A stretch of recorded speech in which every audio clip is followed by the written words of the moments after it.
Oi pessoal, tudo bem com vocês? Eu sou a Kessia Marques, esse é o Vendo a Mala, seja muito bem-vindo de volta.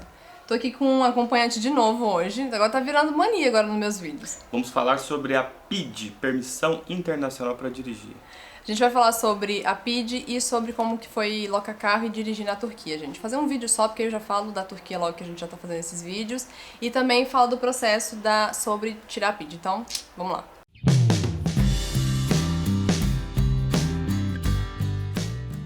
Gente, o que acontece? Quando a gente decidiu viajar pra Turquia e pra Suíça, a gente queria visitar algumas cidades. E aí tinha aquela, na Turquia, como é que a gente ia de um lugar pro outro pra fazer alguns passeios. Eu não vou detalhar isso agora, porque depois nos vídeos específicos eu falo.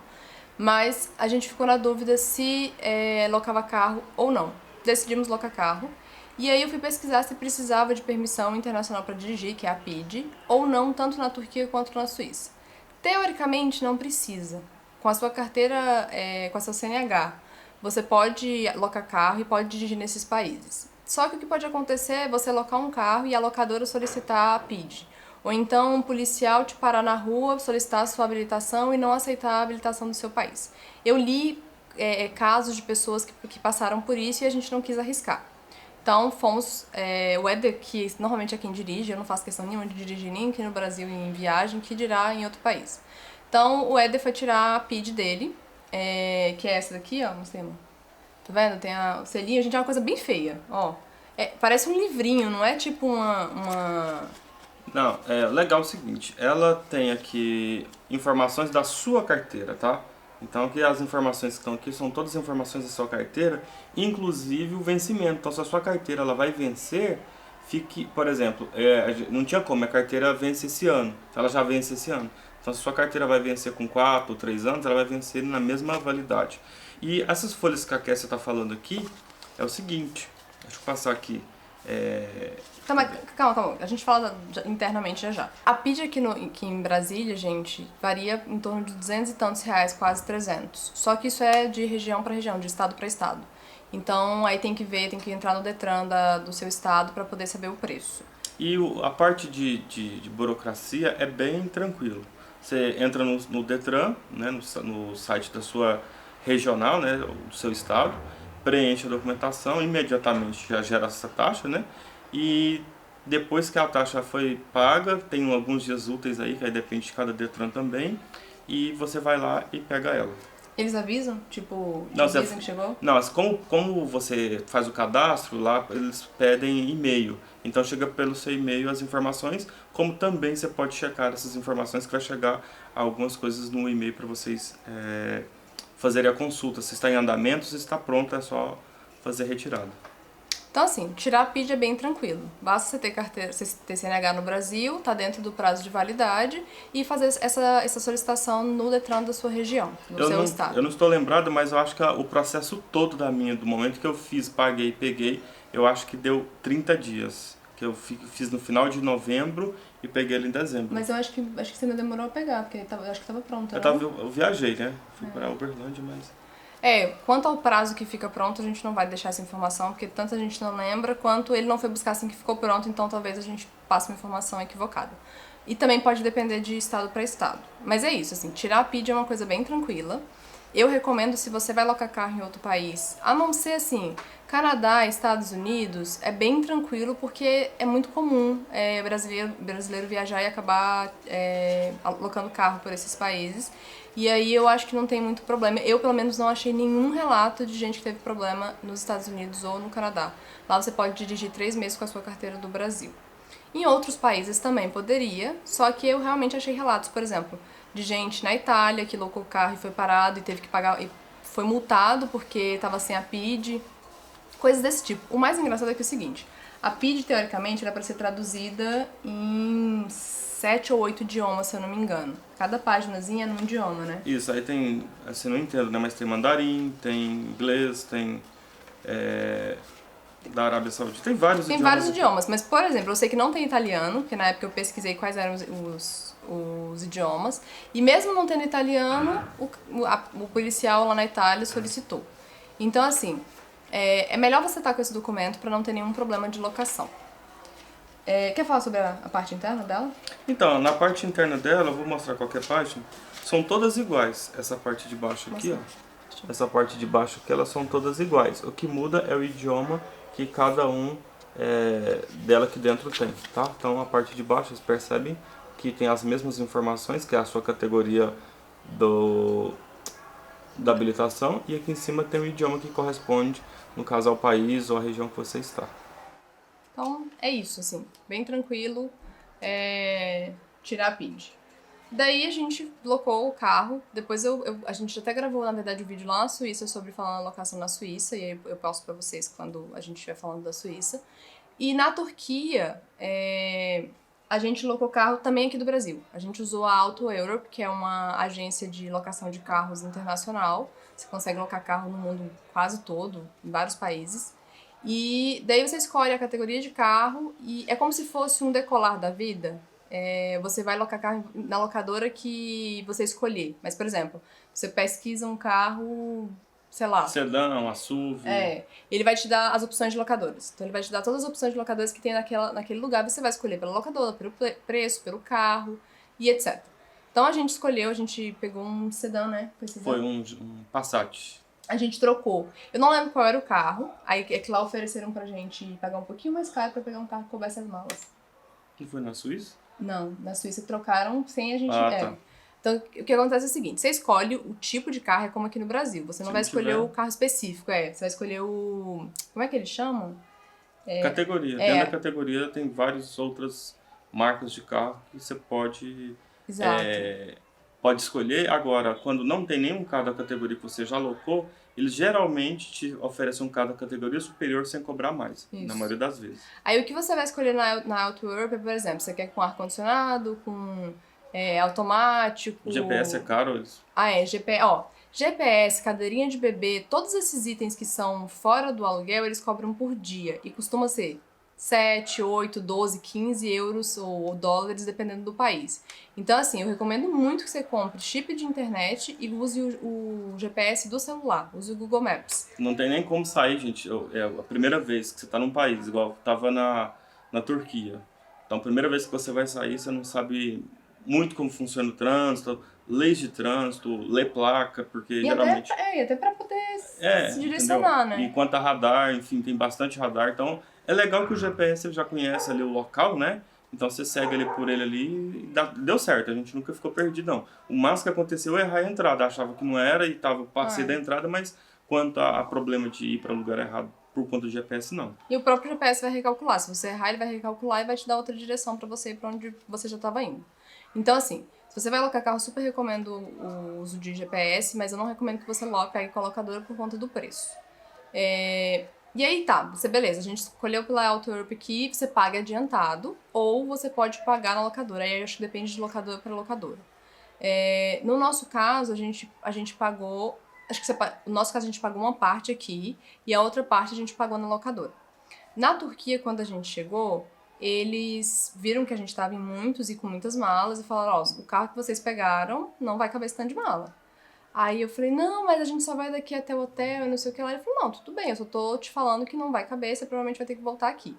E ofereceu pra gente um Passat. Um porta-malas bem maior. Bem maior. Na época, 12 euros por todo o período a mais. A gente ficou com o carro 3 ou 4 dias, eu sei que era 3 ou 4 euros a mais por dia por esse Passat. E aí a gente, beleza, aceitamos, pegamos esse carro maior. Eu sou muito desconfiada com locador. É um problema porque, assim, o cara tava sendo super sincero, tava me dando uma sugestão boa. E eu já, não precisa porque a gente não quer. Porque o que acontece? Quando você vai...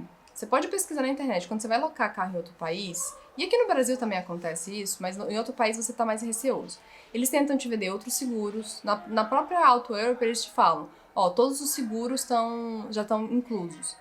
Aí, uma coisa muito legal da Auto Europe é que eles têm um outro seguro que não é da locadora, que é deles, que você pode escolher pagar mais. Chama Total Cover. Esse seguro, se você por exemplo, se você bater o carro, se arranhar, se alguém bater em você, tá tudo coberto por esse Total Cover. Retrovisor, né? Essas coisas que normalmente não tá... Tudo, vidros, faróis... que normalmente é uma coisa à parte. Por exemplo, quando você pega o seguro do cartão de crédito, que tem seguro alto, ou quando você paga o da locadora, que é DWH, se eu não me engano. É uma sigla, eu coloco aqui pra vocês saberem a sigla. É tanto o seguro que a locadora normalmente vende e o seguro do cartão de crédito. Esse seguro não cobre retrovisores, não cobre faróis, etc. E tem carro que é bem caro, né? Sim. Aí, esse Total Cover cobre tudo. E compensa bastante você contratar já na internet, já no pacote todo, porque sai mais barato. Outra coisa que eu li também foi de gente que deixou pra... Não quis contratar o Total Cover, foi contratar na locadora esse seguro pra tudo e saía, sei lá, 5 vezes mais caro, 7 vezes mais caro, bem mais caro. Aquela regra, gente, o balcão sempre é mais caro que a internet. Exatamente. Então, assim, o que a gente quis fazer? A gente quis fazer toda a locação pelo site, porque a gente já tinha certeza do valor que a gente ia pagar. É basicamente isso. E aí a gente pagou esse valor a mais. Eles pedem pra você deixar um valor bloqueado, no caso de que aconteceu algum acidente. É igual que no Brasil isso também acontece. Lá foram 1.000 liras turcas, acho que foram 1.000 liras turcas, se eu não me engano. E aí, desse valor, se você sair, pegar pedágio, você passa por umas partes do pedágio que você não precisa parar. Você pode passar direto, ele cobra direto na locação. É bem legal, que a gente não parou em nenhum pedágio, né? Tem tipo um adesivinho, então você pode só reduz a velocidade e passa, já desconta já. Já vem no boleto. Inclusive, no primeiro pedágio que a gente pegou na Turquia, a gente foi devagarinho, a gente foi nesse nome que ele tinha falado, que eu não tinha entendido o que era exatamente. Eu tinha entendido que cobrava, mas eu não sabia se a gente tinha que parar, se não tinha. Aí a gente foi parando devagarinho, e o sinal ficou verde pra gente passar. Aí a cancela levantou e eu fui embora. Aí, então assim, dirigir na Turquia, fala um pouquinho sobre dirigir na Turquia. A gente, só pra vocês saberem aonde, a gente foi pra Istambul, e aí não locamos carro, Istambul é uma loucura o trânsito, nem recomendo. Daí a gente foi pra Capadócia de avião, e aí fizemos todos os passeios, da Capadócia a gente foi pra Izmir. Que é uma outra cidade, pra poder ir pra Pamukkale, que fica a 70 quilômetros mais ou menos de Izmir, e para ir para Efésios, que fica a 230, 260 quilômetros de Izmir. Então o carro era principalmente para fazer esses passeios de Izmir para essas cidades. Então, dirigir, gente, é bem legal. A galera gosta muito de uma buzina. Então toda hora você vai levar uma buzinada. Você tá no certo ou errado, alguém vai buzinar. E assim, eles são bem educados quanto a isso. Se eles derem certo, eles vão entrar. Então você pode frear, que eles vão entrar mesmo na sua frente. Tá? Se eles derem certo e você não deixa eles entrar, eles vão buzinar e vão entrar assim mesmo. Gente, eles buzinam muito, então a gente nem assusta mais com buzina. Então você tá lá e buzina é ok. Agora, as pistas são boas, o asfalto é bom, não tem buraco, assim, é bem tranquilo para dirigir. O trânsito dentro da cidade é bem tranquilo também. O pessoal respeita o sinaleiro, isso é importante, né? Fica amarelo, a galera já para. Então é bem legal, assim, você consegue dirigir bem tranquilo, sem se preocupar com o trânsito. Que é uma preocupação, né? Eu acho que se for pra Índia, alguma coisa assim, ela não vai deixar eu dirigir, Nunca. Né? Mas assim, é bem tranquila, ela não ficou apavorada, né, em nenhum momento. É que assim, ó, a gente pegou em Izmir, a gente chegou... Eu vou conferir, mas se eu não me engano, a gente pegou um dos dias do final de semana em Izmir. Então, a gente chegou acho que na sexta-feira, tava bem lotado o trânsito. Bem cheio mesmo, a gente até falou, gente, eu jurava que Izmir era menor. Não sei de onde eu tirei na minha cabeça, que era uma cidade, sei lá, pequena. Eu acho que porque Pamukkale e Efésios são cidades menores, mais de interior, era essa ideia que eu tinha de Izmir, que é onde tinha aeroporto. Mas não, é uma cidade grande, cheia de prédios iluminados, porque a Turquia tem muito disso, eles têm muita iluminação, sabe, LEDs nos prédios. Então é uma cidade bem grande, fiquei um pouco assustada com o trânsito, mas foi bem tranquilo, assim, me lembrou um pouco o Brasil nesse sentido, né, do trânsito, quantidade de carros, as estradas. É um pouco melhor. Mas eu falo assim, a gente andou pouco no interior, a gente só andou mais no interior quando a gente foi de Izmir pra Efésios, que era 200 e tantos quilômetros, e aí o GPS estava dando um caminho mais curto e tinha um outro caminho mais longo. Eu acho que o caminho mais longo era onde pegava o que seriam nossas BRs, as estradas mesmo, a autoestrada. Porque a gente entrou em umas cidades pequenininhas. Lá era ruim. Na verdade, não é que era ruim, gente. Era tipo aquelas estradas municipais, bem pequenininhas, bem estreitas, que você tem que chegar, assim, quase sair pro outro passar. Então, acho que a gente pegou... e não era, tipo, o asfalto era bem diferente também, não era tão eu acho bom. que era município mesmo, era coisa pequena. Então, assim, a gente pegou algumas partes do interior que tinha essas estradas um pouco não tão boas, mas nada demais também. Então foi super tranquilo. A gente foi parado pela polícia quando a gente tava voltando dessa viagem, não lembro, acho que de Efésios, se eu não me engano. Mas foi tranquilo, assim, porque na verdade a gente levou um susto, ninguém falava turco, claro. meio difícil. Nem ele falava inglês. E ele não falava inglês, ele pediu pra eu baixar o vídeo, ele abaixou, eu abaixei, eu falei, a gente não fala turco. E aí tentou ter aquela comunicação rapidinha, a gente até contou isso em outro vídeo, nos perrengues de viagem. Mas assim, foi tranquilo, nada demais, mandou a gente seguiu. E, só uma curiosidade, pra pegar o carro, nada daquele checklist, etc. Não, entregou a chave e vai buscar o carro, a gente pegou o carro. E pra entregar também, entrega o carro. Ninguém olha se o vidro tá limpo, o pneu, se tá... Não. E assim, a gente até... Gente, o carro tava muito arranhado. Você tá falando que é tranquilo, etc, mas eles são meio loucões pra dirigir, tipo, de entrar, igual ele tava falando, assim, de buzinou, eles vão entrar, deu certo, eles vão entrar do mesmo jeito.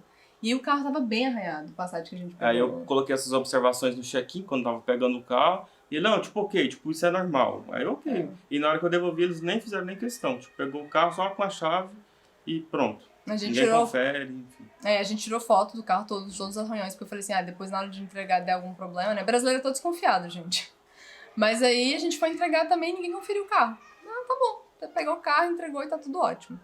Mas é isso, né? E só pra gente finalizar o vídeo, gente, a PID, ela não é permitida no território brasileiro. Então você não adianta falar que um dia você esquecer sua carteira e tiver com a PID, ela não vale, tá? Isso tá bem aqui na primeira página. Então tá escrito aqui, ó, essa permissão não é válida no território da República Federativa do Brasil. Beleza? Aproveitando, deixa aquele like, se inscreva no canal e faça seus comentários. Então tá bom, gente. Até o próximo vídeo. Tchau, tchau.